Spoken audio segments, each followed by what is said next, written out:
Hello there, my crypto bit brothers and sisters. This here's Bulldog Rod, and over here to my left is Papa Ron. What's happening? Rod? You like my backdrop? Yeah, we're all chuckling now about it. We see the creases in it. Did you get that at the dollar store? Yeah. Those flags. That's exactly. Don't tread on me. Yeah. Well, folks, I think I know why Rod's got the flags up. He mentioned it yesterday in yesterday's video. We had touched base before the video, and we could see a good portion of his room, and I thought, oh my land, Rod, get a part-time maid or something. And he said, well, I'll just put some backdrops up. I said, you'd rather put flags up than clean your room? And he said, It's a lot easier. sheesh. Anyway, I'm a bachelor, man. Yeah, I know.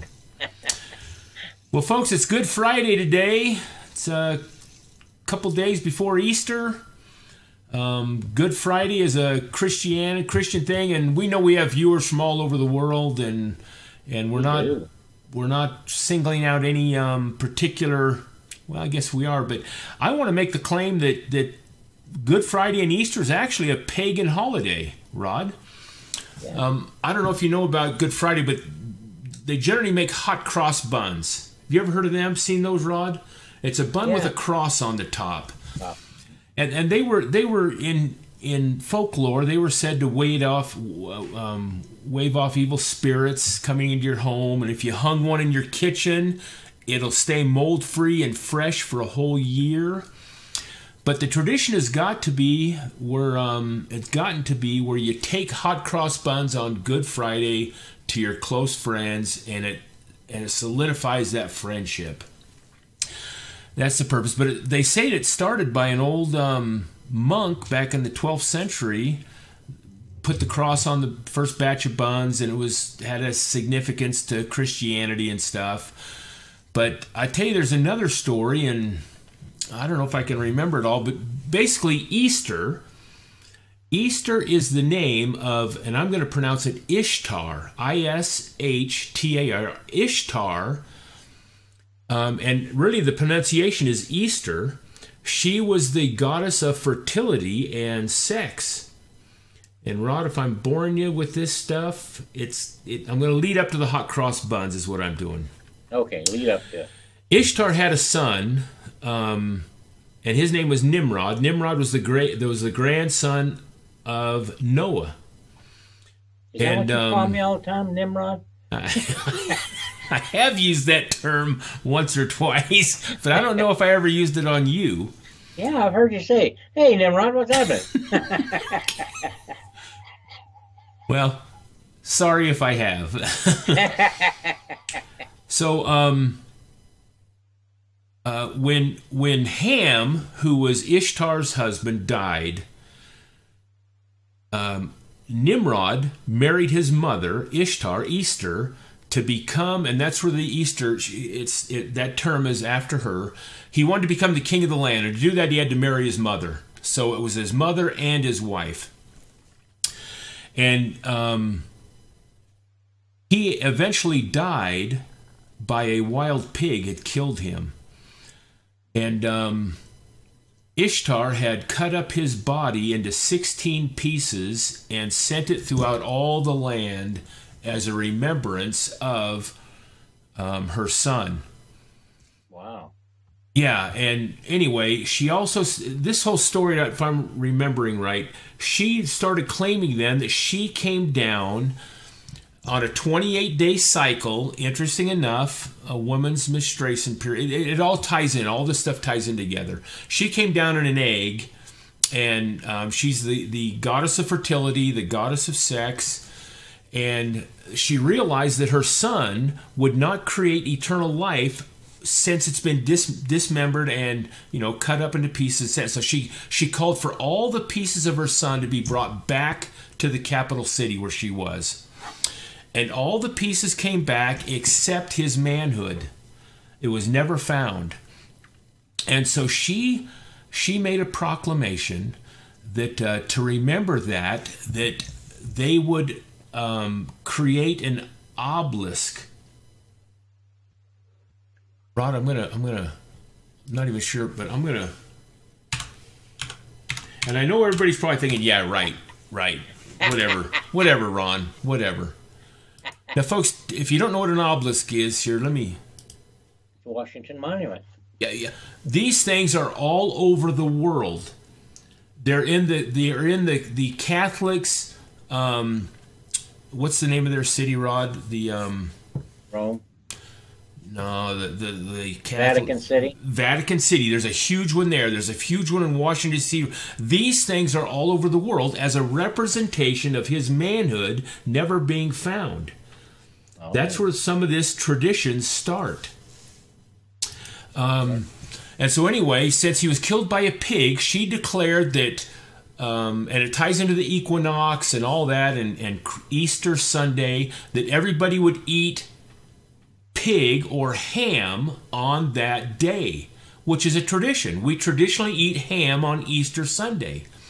And his father's the one that had a big fascination with hunting and rabbits. That's where the rabbit came from, and the eggs is from her. It's really interesting how all this thing ties in. Originally, it has, and then we've adopted into this Christian traditions of stuff, of the resurrection of Christ and this and that. But it's some excellent reading, Rod, if you haven't ever read about that. And like I said, I'm just drawing on my memory banks, but there's a lot more to the story. But that's where all these traditions got started. It's a pagan holiday. It really started with nothing to do with Christianity or Christ or any of that. How did it tie into the fun crops? Oh, the hot cross, duh, that's what the original thing. Ishtar, Easter, she also made a proclamation. Now, again, this is a different side of where these hot cross buns came from. She made a proclamation that a week after the equinox or something, that this bread would be baked, and they'd put a cross on there in remembrance of her son. What the exact symbolism is, I can't remember. You'll have to go and find out, folks. We better move on to some crypto before they tune us off here. Yeah, no kidding.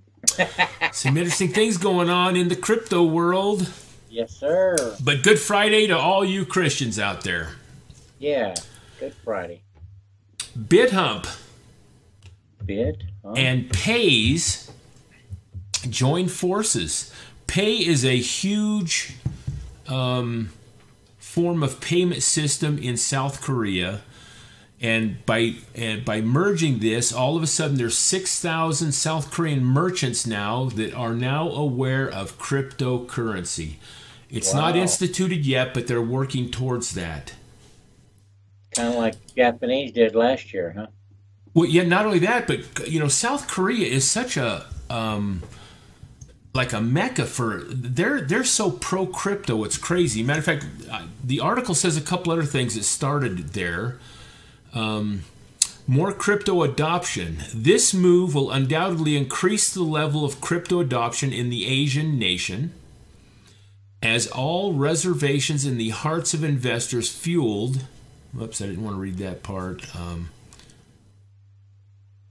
Well, it goes through and it talks about 2 or 3 other major payment systems that have accepted crypto or are working on it right now. And their goal is that they want to make crypto adopted through the whole country. They want that as a regular form of payment, just like Japan, like you said, Rod. It's a national currency. I don't think they've claimed it as a national currency in South Korea, but right here he says, we have taken a landmark step. We will try hard to set up an environment in which cryptocurrencies are used extensively. And then that other company one was Keiko, K-A-K-A-O. Yeah. And they had like 12,000 customers that all of a sudden they're trying to adopt crypto into that platform also. They will have the experience of crypto, being able to use that. Pretty interesting. It is. And they say crypto is going away? Yeah. Not in Asia. Not in Asia. No. There's so much going on. It's crazy how many articles are written every day about cryptocurrency, and a lot of them are negative stuff. They're still trying to downplay it like crazy.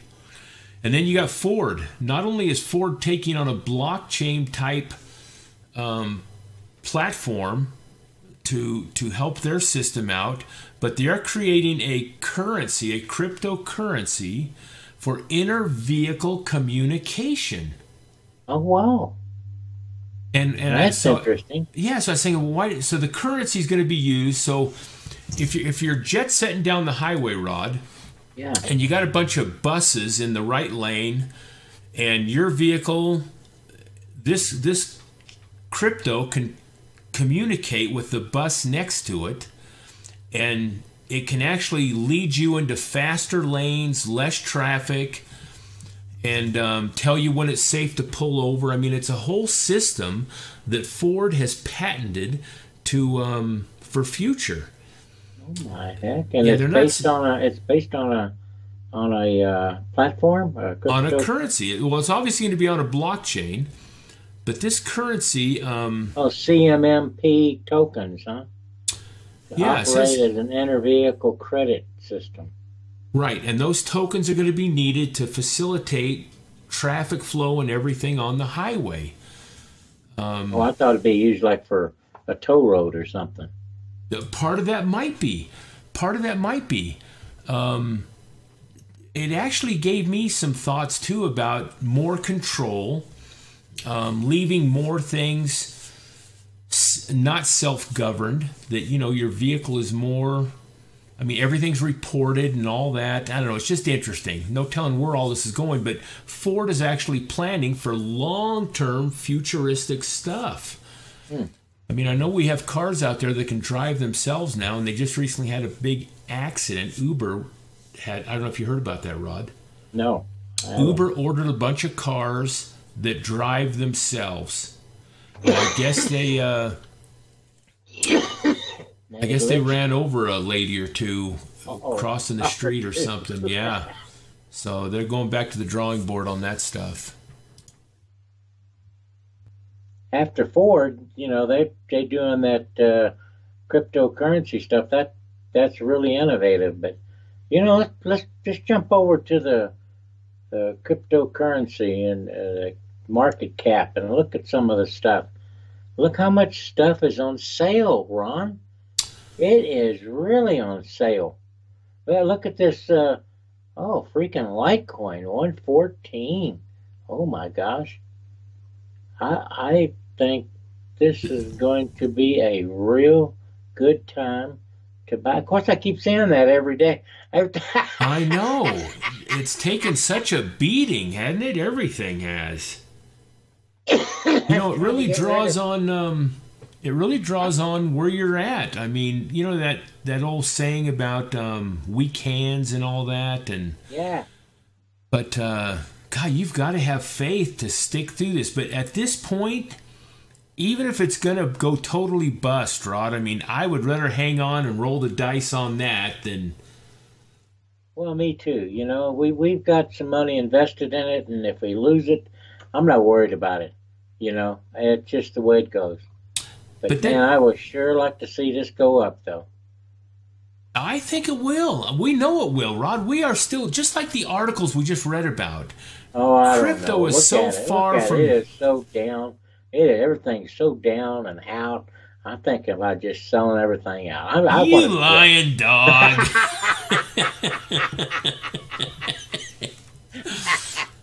But I'd never quit.